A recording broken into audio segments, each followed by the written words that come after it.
বাংলাদেশ বনাম ভারতের প্রথম ম্যাচের প্রথম ইনিংসে ব্যাট করতে নেমে বুমরা সিরাজ আকাশদীপদের বোলিং তোপে ব্যাটিং বিপর্যয়ে পড়েছে টাইগাররা। ভারত প্রথম ইনিংসে ৩৭৬ রানে অল আউট হলে প্রথম থেকেই উইকেট হারাতে থাকে বাংলাদেশ। দলের সর্বোচ্চ পার্টনারশিপ আসে সাকিব ও লিটনের ব্যাট থেকে। ষষ্ঠ উইকেটে তারা ৫১ রান যোগ করেন।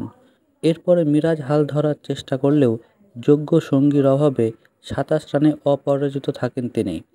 ভারতের পক্ষে সর্বোচ্চ উইকেট নেন বুমরা ৪টি, সিরাজ, আকাশদীপ, রবীন্দ্র জাদেজা ২টি করে উইকেট পান।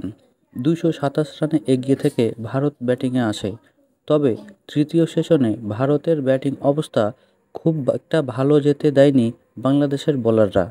নাহিদ রানা ও তাসকিন আহমেদের গতির ঝড়ে দ্রুতই ড্রেসিং রুমে ফেরেন ইয়াশাসবি জয়সওয়াল ও রোহিত শর্মা। পরে মিরাজের এলবিডব্লিউর ফাঁদে পড়ে বিরাট কোহলি। দিন শেষে ৩০৮ রানে এগিয়ে দ্বিতীয় দিন শেষ করেন ভারতীয় ব্যাটাররা। দ্বিতীয় ইনিংসে বাংলাদেশের ব্যাটাররা আশ্চর্যজনক কিছু না করলে হারার স্বাদ পেতে যাচ্ছে টাইগার বাহিনী।